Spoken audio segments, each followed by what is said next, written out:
Thank you very much, Madam Speaker. Madam Speaker, I want to begin with a quotation from one of my favorite writers, Mary Oliver. Mary Oliver is a writer, well, was a writer. She recently died. All of her writing, poetry, and essays were rooted in her observation of the natural world and her connection with the natural world. And her writing is astoundingly beautiful, and so I'm going to pepper in a couple of her zingers, her good lines into my speech tonight. So I want to begin with this quote. Tell me, what is it you plan to do with your one wild and precious life? As I've started with every speech about this bill, I want to acknowledge the good work that's been done here. This is a good bill and reflects many years of important work by the staff in the Department of Environment and Climate Change and many experts in NGOs in many areas who have been researching, educating, and influencing policy for many years. It's very good that there are many legislated targets in this bill. This is something we know is essential for the province to meet our greenhouse gas emission reduction targets, our clean energy targets, and our land and water protection targets, as well as many others. Many of the aforementioned experts have been advocating for these targets being legislated for many years. I'm saying many a lot. I realize I should have maybe done one more pass through this writing. I just said that. Last night, though, Madam Speaker, we had Committee of the Whole House on Bills, which is a time in the process of the passing of a bill when we as lawmakers can really grapple with it and get into the nitty-gritty of it, clause by clause, line by line, as we did last night. It's a part of the process that can be dynamic and productive as amendments are strengthen the already existing text, and other suggestions can be proposed. But last night, Madam Speaker, we knew from the outset that most of our work in making these suggestions would be for nothing, as the minister had announced to the media that he wouldn't be accepting amendments, that the bill would pass as is, as though it was perfect already. In the end, the government did accept two very important amendments, and that was heartening. But the bill is still far from perfect. At the beginning of the committee, the minister rose and quoted from a number of representatives from environmental organizations, the Ecology Action Centre, Nature Nova Scotia, and even Joanne Roberts from the Federal Green Party. The irony of these quotations, of course, was that all of those parties and many, many more had come to law amendments to, yes, for the most part, praise the bill, the existence of the bill, the actual writing of the legislation, but also to suggest very clear amendments to strengthen it, to make it a bill with teeth so that we can achieve our climate change goals, which it bears repeating here, Madam Speaker, is to do our part to keep the warming of the planet to 1.5 degrees. And it was particularly ironic that many people involved in these organizations and others were outside the building last night, yelling so we could hear, "Amend the legislation, amend the legislation." And yet the minister and the government moved through the night, head down, determined to get their perfect bill through the committee with no changes or improvements, save the two important amendments regarding environmental racism. Second quote from Mary Oliver. To pay attention. This is our endless and proper work. As my colleague from Dartmouth South pointed out last night, the amendments we proposed to this bill represented experts from the community and were friendly amendments. That is, they did not change the spirit of the bill, but rather they would have strengthened it, offering steps and plans to reach the targets within the bill, a roadmap, as it were. As I have previously said, this is a good bill, an important bill, an essential bill. But the scope of the bill demanded much more cooperation with the opposition parties and the people who presented at law amendments. Like most important pieces of legislation, it requires deep listening and a commitment to people over profits. And of course, we know in this case that if we actually put people before profits, first and forward, the profits will follow. and that the green and clean economy is one that we need to boldly jump into, and right now. Third quote from Mary Oliver: love yourself, then forget it, then love the world.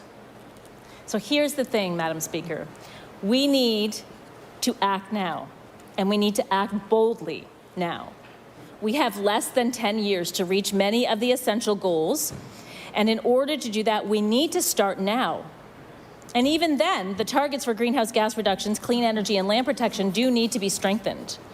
And we need to start working on the goals that are in place now, not next spring when the climate plan is announced, not in 2023 when the planned implementation of the Lahey report is due, even though it's ready to be implemented today. The lack of ambition and self-satisfaction with the targets that are floors and not ceilings to go beyond shows an overall lack of realism about what we're actually dealing with. When talking about this bill, the government has said, don't worry, we're setting the targets low and we'll probably exceed them. There are few interim targets to meet and fewer in this government's 4-year mandate. Many of our amendments, and the ones that the Liberals proposed last night, had to do with interim targets that could keep us on track. If the government is so sure that we will meet our targets, then why is it afraid to put interim targets into the legislation? Greta Thunberg, the young Danish climate activist, very famously said, "I want you to panic. I want you to feel the fear I feel every day, and then I want you to act." In this bill, there is no real sense of fear for the future or that we are running out of time. It's like no one listened this past summer when we heard the UN say that we are in a code red for humanity. The same summer that 700 people were killed in a heat wave in Canada. Climate modeling is getting more and more precise, and it gives us a better idea of how climate change will affect us. And though it's hard to think about, we need to be realistic about how climate will be changing the world that our kids are growing up in. A recent report from The Economist illustrates what different scenarios of warming will look like. Children born in 2020 will face a 2 to 7-fold increase in extreme climate-related events compared to those born in 1960 under current climate pledges. Those born in 1960, for example, will experience 4 heat waves in their lifetime. Those born in 2020 will experience 30 on current trends, 22 under 2-degree warming, and 18 if warming is limited to 1.5 degrees Celsius. That's what we're aiming for. And they'll still experience 18 heat waves. In a 3-degree Celsius world, a 6-year-old in 2020 will experience twice as many wildfires and tropical cyclones, 3 times more river floods, 4 times more crop failures, 5 times more droughts, and 36 times more heat waves than someone born in 1960. It's sobering to hear those numbers, and a little depressing. But we all have children in this, well, we don't all have children in this house, but we all have children in our lives. So for the record, I'd like to read a few names. Clayton, Eva, Fred, Rosanna, Allison, Molly, Anna, Sam, Rory, Françoise, Aimee, Jason, Kira Jill, Maisie, Isaac, Moss, Angus, Atlin, Salia, Cesar, Shaden, Sikilo, Savea, Sajora, Sage, Ben, Gabrielle, Mathieu, Felix. Those are the names of our caucus and our caucus staff's kids. Ben, Gabriel, Malachi, Hannah, Larissa, Olivia, William, Nicholas, Scott, and Laura. Those are the names of my siblings' children. Cash, Polly, Ida, Isaac, Winnie, Daphne, Sophia. Those are the names of some of my best friends' kids. The kids that I've just mentioned are range in age from 2 to 30, to their mid-30s. They are the actual children we are talking about when we talk about protecting the planet for our children. Everyone in this room has children in their lives that they can think of when we talk about who we are debating this bill for. And these are the children we need to feel panic about.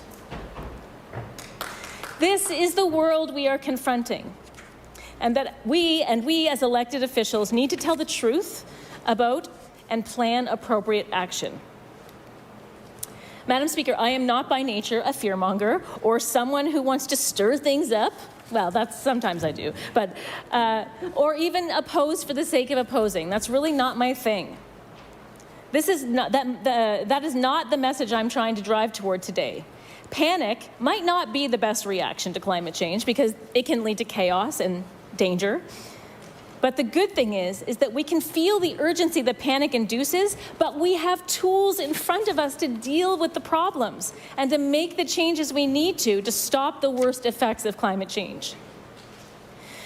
We can have hope in ideas and opportunities ahead of us. And dare I say, hope is the thing that should drive us and could drive us. I felt hopeful at law amendments, listening to so many experts who were proposing such good changes to the bill to make it better and more effective. I felt hope in the public consultations conducted by the Clean Foundation this summer. And I feel hope when I think of all of those kids that I just named a few moments ago, and when I think of the thousands of students who have taken over the streets to demand better from their governments, here in Halifax and all over the world. And so, in hope, I say, we need to reduce our greenhouse gas emission targets. We need to reduce our greenhouse gas emissions by 58% by 2030. We need to implement the Lahey report now. We need to implement the DoelleLahey report yesterday. And we need to create efficiency targets and interim targets that actually get us to net zero on time. We have so many smart, expert, passionate Nova Scotians who are working hard on climate solutions. And I don't think with this bill the government has truly listened to them. We on this side of the House have brought many of the solutions to the government, and the government turned them down. But make no mistake, Madam Speaker, we will continue working hard to get some of those changes accepted. The success, the health of our province depends on it. Madam Speaker, I have discovered that humility is a scarce commodity in this profession, but I hope for the good of all that climate change will truly inspire all of us to put the people of our province and the land and the water itself ahead of any other pressing force that might be making this government pass this bill without the sensible improvements I have suggested. And I will close with these last words from Mary Oliver. I tell you this to break your heart, by which I mean only that it break open and never close again to the rest of the world. Thank you.